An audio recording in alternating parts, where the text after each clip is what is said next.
Well, hello and welcome to Overdevest Nurseries on a rather windy and also quite overcast day in early spring. You know, one of the neat things about having our YouTube channel is that besides telling you about all sorts of fabulous plants that you can grow in your garden, is that we also get to answer some neat questions. And lately, quite a few of those questions have been revolving around hydrangeas and the pruning of them. For instance, Beth and Katie both ask if it's okay to prune their hydrangeas now in early spring. And the answer to that is yes, but a qualified yes. I'll explain better in a moment. But first, can I suggest that you click and subscribe to this channel, because we're busy posting new videos all the time, and as we post them, you'll be automatically circulated with them in your feed. And can I ask you to do me a favor and click the like button every now and then too. That will help other viewers find the videos. And it's always assuming, of course, that you like what I'm telling you.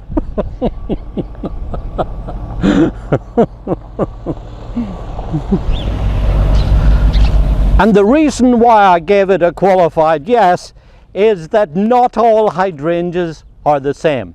In fact, there's about 7 different types or categories that we commonly grow here in this region. But for pruning purposes, you can divide them very simply into 2 different types.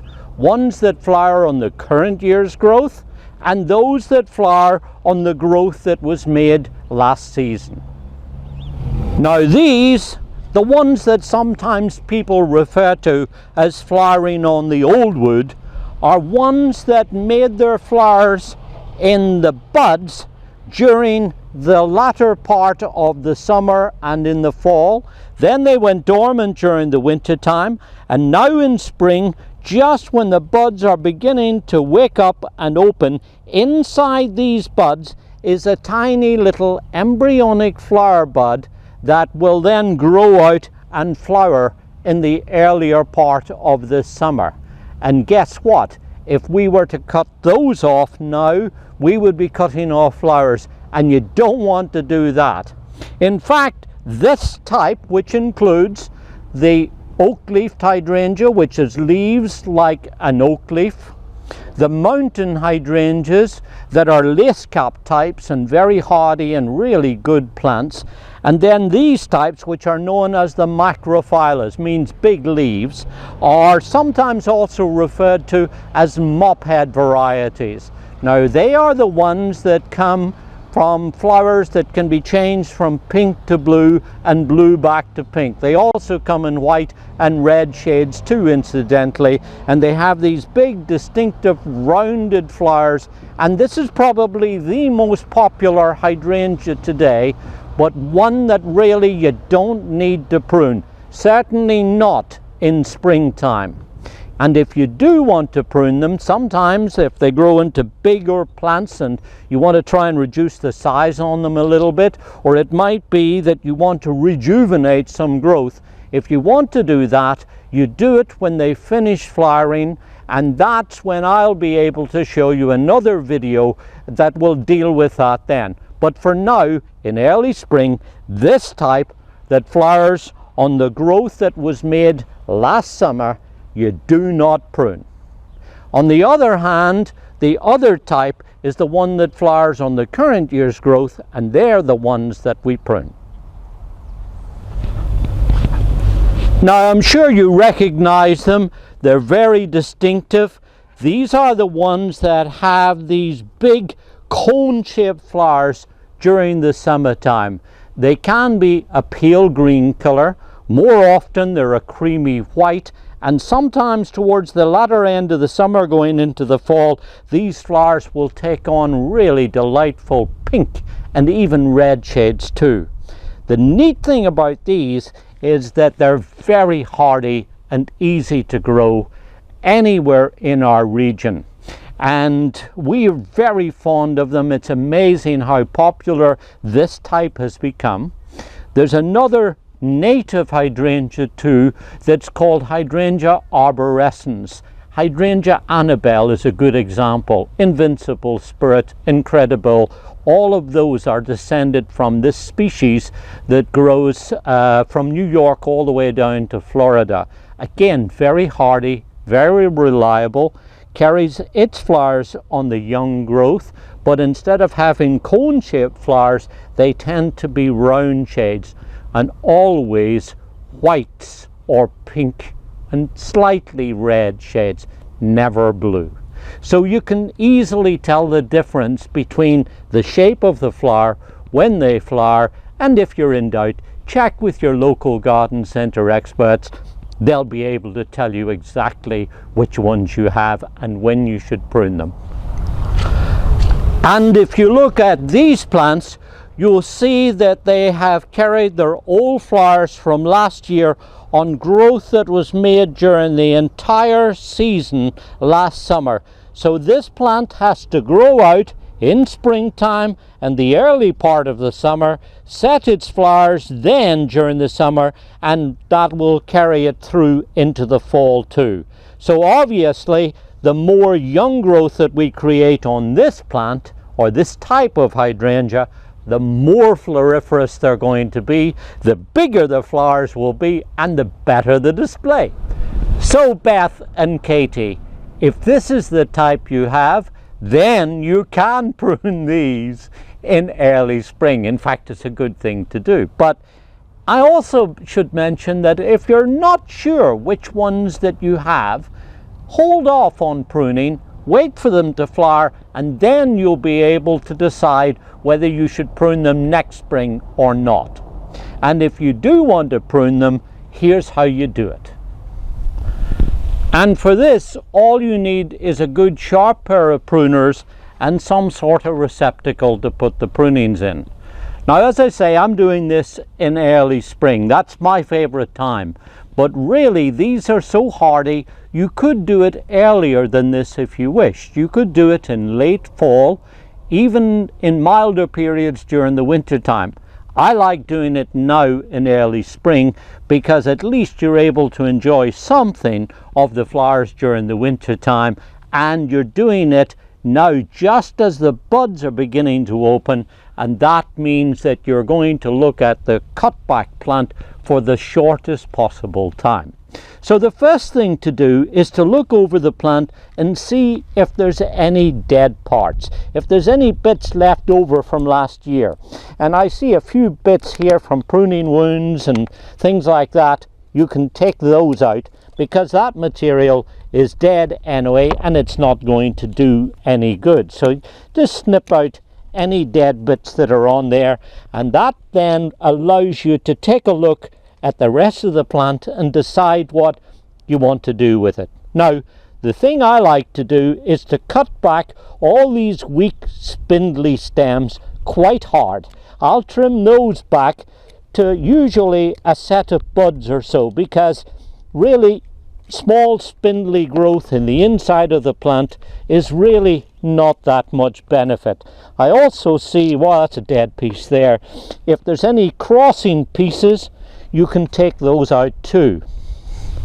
And then look for any damaged shoots. Now, I don't know if you can see it or not, but you see this one here where perhaps wind or something has got in here and it has partially broken this branch here. And obviously that's not going to be a strong joint, so therefore that's one that I would take out.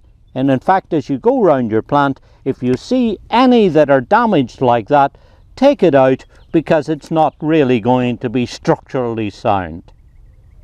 And then if you go in through here and see here's another spindly shoot, you're looking really just to try and open up the center of the plant. Here's another shoot that's likely to be crossing, so I'm going to take that out too.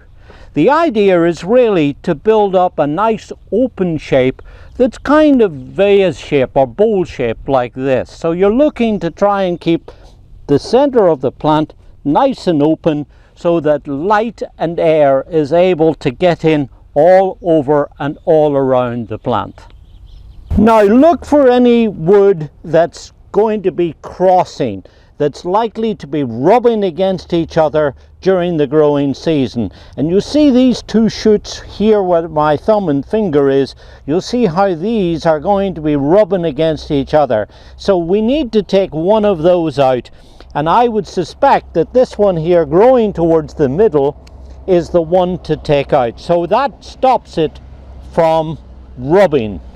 I'm also going to shorten this one back to about there, and that will then create, well, in fact that can go a little further, because that will now make some growth that will come out from the middle. So then when you've removed the 3 Ds, the dead, damaged and any diseased wood, though thankfully these varieties are really remarkably disease resistant and therefore there's no issues going on here with that, but any dead, damaged or diseased wood, that comes out. Remove and shorten back any thin spindly shoots, and then you're left, as you see here, with the main fabric of the plant. And with these, the main structural branches of the plant, the rule of thumb generally is to remove about 1/3 of the growth. Now I have to say that I tend to be a little bit more aggressive than many other people. I love the way these things grow out so nice and strongly and produce these big gorgeous flower heads. So I tend at times to be a little bit more aggressive than that. But if you start out by taking, say, 1/3 of the growth back, then you can always go in, if you want, and shorten them back even more. But you just go in, as you see, and go around the plant and remove about 1/3 of the growth, and in no time at all you'll be able to see a nice big strong healthy vigorous plant. Now here's a shoot, incidentally, take a look at this. Here's a shoot that's growing from one side of the plant back into the middle of the plant. Now you could certainly shorten this down to 1/3, but in my case what I like to do is just take it out completely, and that helps, as I say, to open up the plant. Now here's another branch, look at this one. Look here, see how it's rubbing back and forward, and in fact on this branch here you'll see that it's really already begun to open up the possibly a place here for some damage or disease. So obviously we have to do something about that.